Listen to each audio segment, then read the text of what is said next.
Each one of us are Sixers. We are proud to be Sixers. Thanks, people. 656, 656. Let's go, let's go.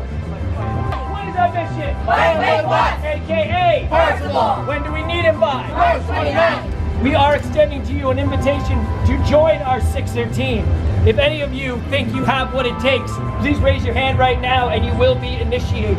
Is your hand up, sir? Technically, Then we will initiate you. What is your name? Hayden. Hayden. Hayden has decided that he would like to become a part of our Sixer team.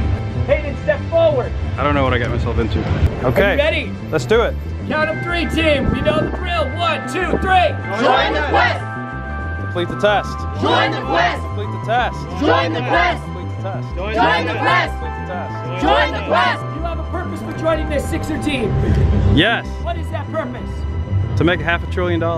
Make $500 billion. Yeah. It's a pretty good one. Hey, Wade Watts, the faster you will all feel safe. The stacks will no longer be the stacks. Full control of the Oasis means that we will be able to distribute wealth the way that it should.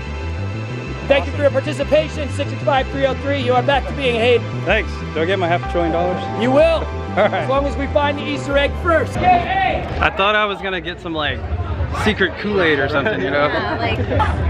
So that was for the new film, Ready Player One, coming out in theaters really soon. Looks like I got indoctrinated into the core.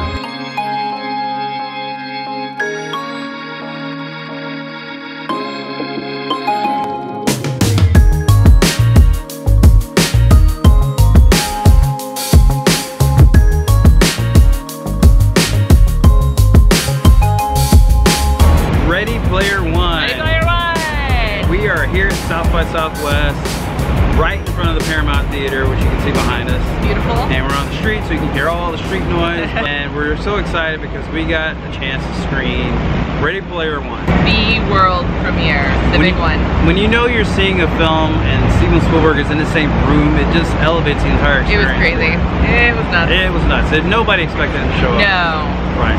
And I was not only did he come, but he actually spoke to the audience and took questions and everything. Afterwards, yes. I was totally expecting him to just be like, okay, hi, yeah, thanks for coming by. Yes, and the screening itself even had a little action sequence hiccup because the sound went out at some point. It was at the third act, climactic scene, sound goes out, everyone goes, but the fans were just cheering. And everyone was excited. Yes, and you know, just a side note, Paramount is a historic theater. Yes. Over 100 years old. Yes, it's a wonderful place to premiere your film. Austin is a wonderful place to premiere your film. You may have heard on social media that people were getting up and walking out or booing when the technical difficulty happened. Don't believe that. No, that didn't happen. That's a bunch of fake news. Yes. Yeah. Okay. And so more about the film itself. It stars Ty Sheridan, Ben Mendelsohn, and Sinister Man, very sinister man. And Olivia Cook as the female lead, which she did a fantastic job as well. I've never seen her in anything else before this. A lot of new faces in this film. Yes, we have a great young supporting cast. Exactly. In this, it's really fun. And I think definitely Ty Sheridan is already a huge name, but this definitely stars of tomorrow. Exactly. Showing their faces here. Of course, the film is based off a book by Ernest Cline.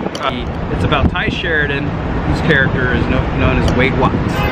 And he is a huge player in what they call the Oasis. A virtual reality universe that everybody in the world is a part of. Right. This is a kind of dystopian might be a little bit harsh. A little bit dystopian slash futurist. Maybe a glimpse of what we can expect to see in the future, but hopefully not the entire thing. I hope not. Well, if you've seen the previews, you know that the main action of the film revolves around a game that was created by Dr. Halliday, and all the characters spend the entire movie trying to win Dr. Halliday's game, and the winner of the game inherits the Oasis itself and full control of it. And $500 billion. And that little... Just a little bit of money. Just a little bit. Some silly amount. Yeah, no big deal. Yes, but obviously there are not just young independent minds like Wade Watts going after the golden egg. Right. The literal golden egg. But there's the IOI. Yes, Mr. Sorrento and his terrifying IOI are going after it as well. Pretty much anyone born in the 1900s forward can have a lot of fun in this movie. It's very heavy on the 80s nostalgia and the 70s and the early 90s as well. Oh man, there's so many pop culture references, you're gonna lose your mind. Yes, you won't be able to catch them all. You'll have to go back and watch it again and collect them all. And we don't want to give away the Easter eggs, because if there's an Easter egg movie, this is the Easter egg movie. Yeah, it's the one. Anytime, all time, ever. The one of all time. Exactly. There's so many Easter eggs. It's like practically Easter already. Yes.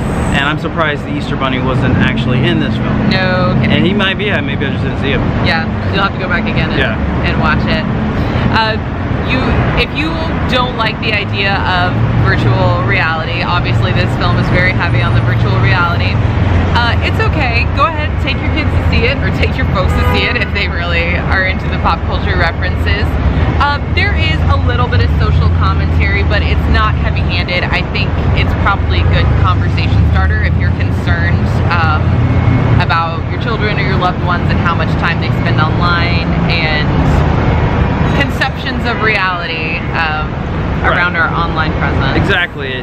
But the important thing is that Steven Spielberg brings you back to that time you felt when you watched E.T. for the first time. Back to the Future, any of those films that have been great pop culture references for you as a child and for your children now, if you have any, you're gonna feel nostalgic, and you can't help but to get the chills in a good way. I certainly felt like that almost through the entire film, and I can't wait to see it again. Yeah. And we saw it in 2D. We didn't even see it in 3D. So historic Paramount does not have 3D capabilities. Exactly. So when it comes out nationwide, we're gonna have to go see it in IMAX. Yes. Even if you don't like 3D, give it a think. You might want to make an exception for this one. If there's any film you want to see it at 3D, this is the film. It might be the one. Because it takes place in a virtual world. You have to see it. So I would definitely say this is a must-see for everyone, anyone. I don't care if you don't even go to the movies but once a year or never, you have to see this film. Steven Spielberg goes back to his roots. He created a movie. He even said it before it starts. He created a movie, not a film. That was one of the best things I've ever heard a filmmaker say. Is like, no doubt about it, we did not make a film. We made a movie.